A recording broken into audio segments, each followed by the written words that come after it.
এদিকে দেখো প্রচুর পরিমাণে বন্যা হয়ে গেছে, সব ভেসে গেছে। আজ যাচ্ছি বা বুড়োরাজ মন্দিরে জল ঢালতে, তো দেখতে থাকো পুরো ভিডিওটা।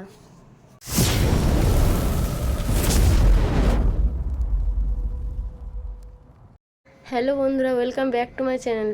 তো তোমরা সবাই কেমন আছো? আশা করি অনেক ভালো আছো। তো আজকে নতুন একটা ব্লগ নিয়ে চলে এসেছি তোমাদের কাছে। আজকে আমরা যাচ্ছি বাবা বুড়োরাজের মন্দির। তো জামালপুর যাচ্ছি, আমি যাচ্ছি, আমার দুদু আর আমার মা আর আমার বর আর আমার ভাই, আমরা 5 জনা মিলে যাচ্ছি। তো দেখতে পাচ্ছ মারুতিতে করে যাচ্ছি। এখন অনেকটা পথ বাকি। প্রথমে গঙ্গা স্নান করে বাবার মাথায় তারপরে জল ঢালবো। তো এদিকে আমরা একটু ভোলে বাবার সাজ করে নিয়েছি, যেহেতু আগের দিন জল ঢালতে গেছিলাম। সেই ভিডিওটা তোমরা অবশ্যই দেখে নিয়েছো, যারা দেখোনি অবশ্যই দেখে নেবে। তো আজকে আরেকটা বাবা বুড়োরাজতলাতেও যাচ্ছি জল ঢালতে। সেক্ষেত্রে আজকে শাড়ি পরে যাচ্ছি। তো এই শাড়িটা আমার মাসি দিয়েছে, এই শাড়িটা পরে যাচ্ছি। আর আমার হাজব্যান্ড আগের সাজটা পরেই যাচ্ছে। আর ভোলে বাবার এই যে সেই মালাগুলো কিনেছিলাম সেগুলোও পরে নিয়েছি। তো দেখো এদিকে আমার দুদু বসে আছে পাশে, আর আমার মারা ফল আনতে গেছে, ফল কিনতে গেছে। তো সবাইকে তোমাদেরকে দেখাবো, তার আগে পুরো ভিডিওটা দেখতে থাকো। আর ওখানে গিয়ে কী কী হলো সেটাও তোমাদের সাথে দেখাবো। আর এদিকে এত গরম পড়েছে, প্রচুর পরিমাণে ঘামছিলাম। দেখো মুখ চোখের অবস্থা, পুরো ঘেমে গেছি।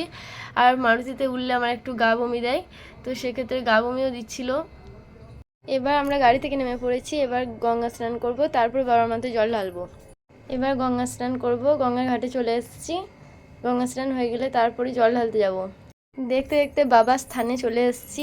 এত ভিড়, এত ভক্তরা সবাই জল ঢালতে এসছে বাবার কাছে, যে আমরা ভিড়েতে ঢুকতেই পারছি না তবু কষ্ট মষ্ট করে যা করে আমরা এবার ঢুকবো। যাই হোক, এসেছি জল ঢালতে হবে, না আর জল ঢেলে তো যেতে পারবো না, যা হোক করে ঢুকতে হবে। প্রচুর ভিড়। আর মাটির ঘরটা খুব ছোট পাড়া, জায়গায় হচ্ছে না, এত মানুষের।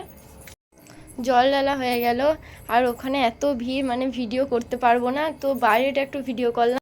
এদিকে দেখো এত বৃষ্টি হয়েছে যে গাছপালা রাস্তাঘাট সব ডুবে গেছে, পুকুর ভর্তি জল থই থই করছে। তো এত বৃষ্টি হয়েছে যে বান চলে এসেছে।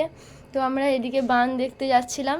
তো যাই হোক, এইদিকে দেখো গাছপালাগুলো, পুকুরটা সব ডুবে গেছে, আর রাস্তার মধ্যে জল উঠে গেছে। এবার বাড়ির ভেতর ঢুকতে আর কতক্ষণ জল।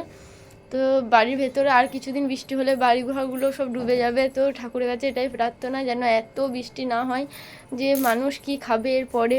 এত বৃষ্টি হয়েছে যে দেখো পুরো বাড়ি ঘরও অর্ধেক করে সব ডুবে গেছে। আর এদিকে দেখো বাচ্চা ছেলেগুলো, আমার ভাই, ওরা সবাই এদিকে মাছ ধরছে। এত বৃষ্টির কারণে অনেক মাছও পেয়েছে ওরা।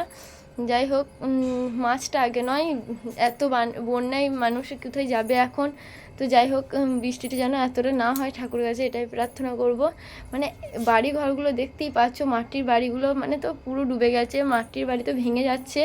যাই হোক, যাদের পাকা বাড়ি তাদের এতটা ক্ষয়ক্ষতি হয়নি। এদিকে দেখো বর্মশাইও চলে এসছে বান দেখতে। তো বাচ্চাগুলো সবাই মাছ ধরছে, এত বান হয়েছে, ওরাও মাছ পাচ্ছে ভালোই। তো যাই হোক, আমার ভাইও চলে এসছে। এত বন্যার কারণে এই যে এই আলকাতরা দিয়া মাটির এই ঘরের মতো আছে, এটা হলো মন্দির, তো এটাও ডুবে যাচ্ছে। তো বন্ধুরা, আজকে আমার এই ভিডিওটা তোমাদের কেমন লাগলো? যদি ভালো লেগে থাকে অবশ্যই লাইক, কমেন্ট অ্যান্ড শেয়ার করবেন। আর চ্যানেলে নতুন হয়ে থাকলে চ্যানেলটা অবশ্যই সাবস্ক্রাইব করে পাশে থাকবে। আর দেখা হচ্ছে নেক্সট ভিডিওতে বা লাইভে। টাটা বন্ধুরা, বাই।